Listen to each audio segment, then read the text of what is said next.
A partir de agora vou contar mais uma história, além dos livros, uma história real. Meu nome não importa o importante que sobrevivi à guerra. Eu cresci em um mundo onde o som das bombas se tornou a trilha sonora da minha infância. Todos os dias, a gente acordava sem saber se o sol se poria outra vez para nós. Eu sinto o cheiro da pólvora até hoje. O tremor do chão sob os meus pés. Eu vi coisas que nenhuma criança deveria ver. Senti um medo que nenhum ser humano deveria carregar. Eu estou aqui para contar, não para que vocês sintam pena, mas para que entendam o preço da paz, para que o eco dos fuzis e o zumbido dos aviões nunca se tornem apenas um ruído distante na história.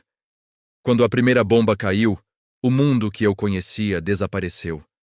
Lembro-me do céu, antes azul, agora cinzento e pesado com a fumaça. As ruas onde eu brincava se transformaram em labirintos de escombros e poeira. O som não era como nos filmes. Era um rugido surdo, profundo, que parecia vir de dentro da terra e rasgar tudo no caminho. Primeiro o clarão, branco e cego, que fazia você fechar os olhos com força. Depois, a onda de choque que arrancava janelas, portas e a própria esperança. Nos primeiros dias, o caos era total. Ninguém entendia direito o que estava acontecendo. As sirenes uivavam sem parar, um lamento metálico que se misturava aos gritos. As pessoas corriam, mas não havia para onde ir. Cada esquina podia ser a última. Aprendemos a viver no subterrâneo, em abrigos improvisados, onde o ar era úmido e o silêncio era interrompido pelo choro contido e pelas notícias fragmentadas que chegavam por um rádio a pilhas. Cada estática no rádio era um salto no coração, esperando por uma notícia boa que nunca vinha. A fome chegou rápido. Lembro-me do rosto da minha mãe, cada vez mais fino, dividindo um pedaço de pão duro entre mim e meus irmãos, dizendo que não estava com fome. O olhar dela era de uma força que eu só entenderia muito tempo depois. Era o olhar de quem protege a sua cria do fim do mundo. Água era um luxo. As filas eram enormes, perigosas. Uma simples garrafa de água podia custar a vida de alguém.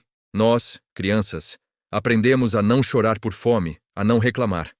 Aprendemos a sobreviver. Depois das bombas, vieram os fuzis. A guerra mudou de cara. Deixou de ser um inimigo invisível no céu e passou a ter um rosto. Soldados marchavam pelas ruas destruídas. Eram jovens, como eu seria um dia, com olhos que carregavam ordens e medo. A presença deles era constante. Checkpoints em cada esquina. O som das botas batendo no asfalto quebrado se tornou um ritmo macabro do nosso dia a dia. Não se podia confiar em ninguém. Um vizinho podia ser um informante. Um amigo podia ser forçado a te entregar. O silêncio se tornou a regra. Em casa, falávamos baixo, sussurrando nossos medos e nossas pequenas alegrias. A alegria de encontrar uma batata intacta. A alegria de ver um parente que estava desaparecido voltar para casa. Eram vitórias minúsculas em uma guerra de perdas gigantescas. Eu me lembro de um dia específico. Eu estava escondido atrás de um muro em ruínas, observando um grupo de soldados. Um deles, não muito mais velho que meu irmão, compartilhou sua ração com um cachorro de rua. Naquele instante, por um segundo, eu não vi um inimigo. Eu vi um garoto longe de casa. Mas então, um tiro soou ao longe, e a máscara da humanidade caiu de volta no lugar. A guerra não permitia nuances. Era matar ou morrer. Era nós contra eles. E essa simplicidade brutal era a parte mais assustadora. Os fuzis representavam o controle, a ocupação. A nossa vida deixou de nos pertencer. Tínhamos hora para sair, hora para voltar. Tínhamos que carregar documentos o tempo todo. A liberdade virou uma palavra vazia, uma memória de um tempo que parecia nunca ter existido. A guerra não mata apenas com balas. Ela mata a alma, pouco a pouco, até que tudo o que resta é o instinto de sobreviver mais um dia. E então, havia os aviões. Eles eram o prenúncio da morte. O som começava como um zumbido distante, quase inofensivo. Mas ele crescia, crescia, até preencher todo o espaço, até vibrar nos seus ossos. Quando você ouvia o zumbido dos aviões de combate, você corria. Corria para qualquer buraco, qualquer porão, qualquer lugar que pudesse te esconder do céu. A gente aprendia a diferenciar os sons. Havia o som dos aviões de reconhecimento que apenas observavam, mapeando alvos. E havia o som dos bombardeiros. Esse era o som do pânico. Quando eles passavam, o mundo prendia a respiração. Segundos se arrastavam como horas. E então, o assobio. O assobio agudo e fino de algo caindo do céu.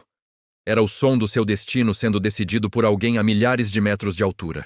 Eu nunca vou esquecer a imagem dos rastros de fumaça branca cortando o céu azul.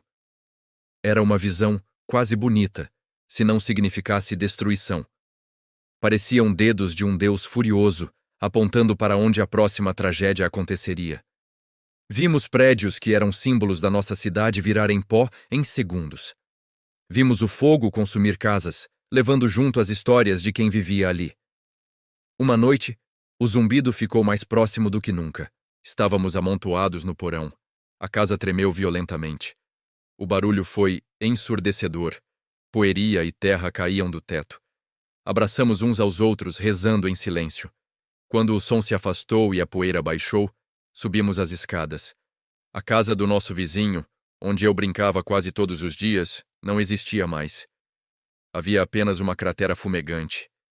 Naquele dia, eu entendi que a sorte era a única coisa que nos mantinha vivos. Não havia lógica, não havia justiça. Apenas o acaso. A guerra não é um evento. É um processo. Ela te desumaniza, te transforma em um número, em um alvo, em um sobrevivente. E quando ela finalmente acaba, as cicatrizes não desaparecem com os tratados de paz. Elas ficam na alma. Eu olho para o mundo hoje, para as notícias, para as tensões que crescem em tantos lugares. Eu vejo os mesmos sinais, a mesma retórica de ódio, a mesma desumanização do outro. Por isso eu estou aqui, contando a minha história, porque as bombas, os fuzis e os aviões são apenas ferramentas. A verdadeira arma é a nossa capacidade de esquecer. Esquecer o preço da guerra, o custo humano por trás das decisões políticas. Meu nome não importa, mas a minha memória, a memória de todos nós que vivemos isso, precisa importar. Para que vocês, que nunca ouviram o assobio de uma bomba, nunca precisem aprender a diferenciar os sons da morte que vem do céu. Para que a paz não seja apenas uma palavra, mas uma escolha consciente, todos os dias.